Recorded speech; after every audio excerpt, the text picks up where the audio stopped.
Doubler votre argent chaque mois est certes très attrayant, mais également impossible dans le monde réel. Personne ne travaillerait si c'était possible de doubler son argent chaque mois de manière passive, simplement en investissant sur une plateforme comme Antares Trade. Antares est un stratagème évident de Ponzi qui prend de l'argent aux gens et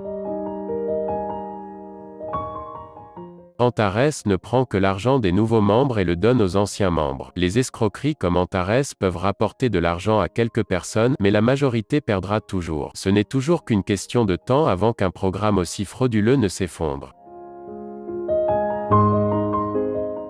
Imaginez un monde où l'argent se multiplie presque tout seul, où un simple clic pourrait changer votre vie.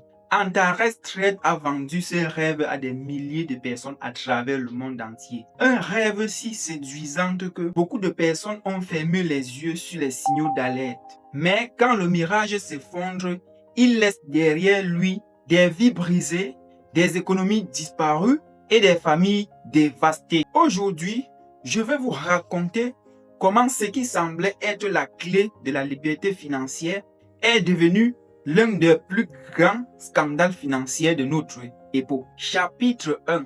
La naissance d'un empire. Tout commence avec Alex Richter, un entrepreneur ambitieux. En fondant Antares Trade, il promettait à ses investisseurs une nouvelle manière de gagner de l'argent grâce au trading automatisé et aux crypto-monnaies. Antares s'associe avec les entreprises comme par exemple Catalyst, Aristo et d'autres partenaires supposés fiables pour donner l'illusion d'un réseau solide et légitime. Les bots de trading censés générer des profits exponentiels étaient présentés comme des technologies révolutionnaires capables de prédire les marchés et de sécuriser les gains.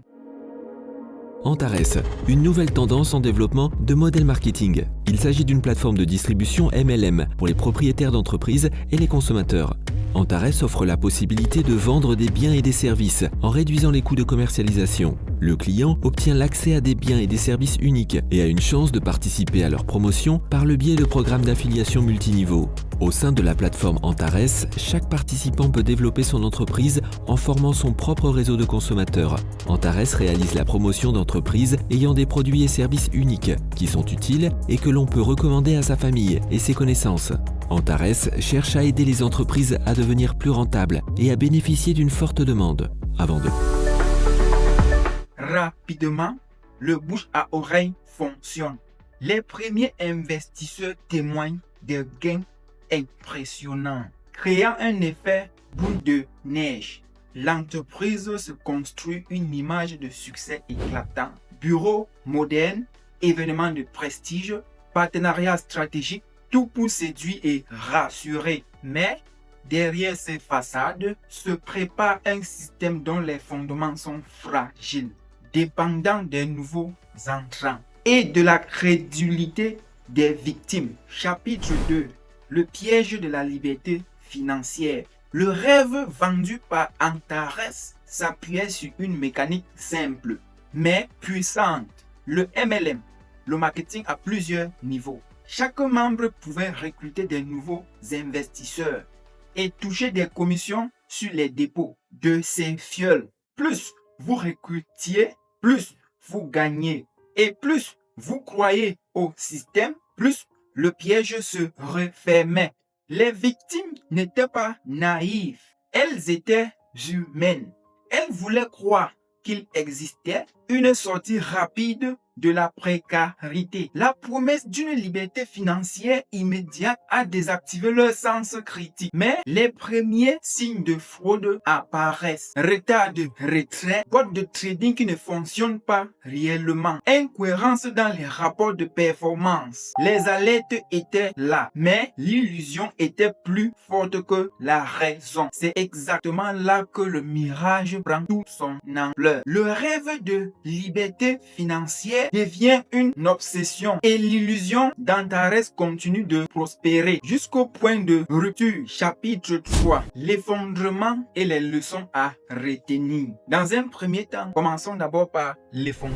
Mars 2021 marque le début des alertes officielles. En Belgique, la FMSA MFA signale une activité illégale de placement. En France, l'AMF ajoute Antares Trade à sa liste noire. En Nouvelle-Zélande, la FMA émet une alerte publique sur Catalyst Limited, partenaire clé du réseau. Malgré les avertissements, Antares Trade annonce une nouvelle version, Antares 2.0, puis Alcor Trade. Les investisseurs pensent à tort que c'est une évolution technologique. En réalité, c'est une transition pour éviter les remboursements et masquer l'effondrement. Les retraits commencent à être bloqués. Les plateformes de trading soi-disant automatisées s'arrêtent. La panique se propage rapidement. Des milliers de messages affluent sur des groupes en ligne. La peur, l'incompréhension, la colère. Certains investisseurs réalisent que toutes les économies sont peut-être perdues. Ce qui semblait être une opportunité unique devient un cauchemar financier. Les alertes des autorités se multiplient, mais le mal est fait. Le rêve d'Antares s'effondre, laissant derrière lui un sillage de vie brisée. Deuxièmement, les leçons à retenir. Alors que le rideau est tombé sur Antares et Alcor Trade, il reste une question. Qu'avons-nous appris de ce mirage? Premièrement, la liberté financière rapide n'existe pas. Les rendements mirobolants sont toujours trop beaux pour être vrais. Deuxièmement, la psychologie des victimes joue un rôle clé. La peur de manquer l'opportunité peut nous aveugler. Informez-vous et n'investissez jamais ce que vous ne pouvez pas vous permettre de perdre. Le mirage du succès existe pour nous séduire, mais la seule richesse durable se construit avec patience, discernement et prudence. Souvenez-vous, chaque nouvelle promesse d'argent facile doit être examinée avec un esprit critique, car dans le monde de la finance, la vigilance est votre meilleure protection. Alors, n'hésitez pas de liker, de partager et surtout commenter également pour partager votre expérience.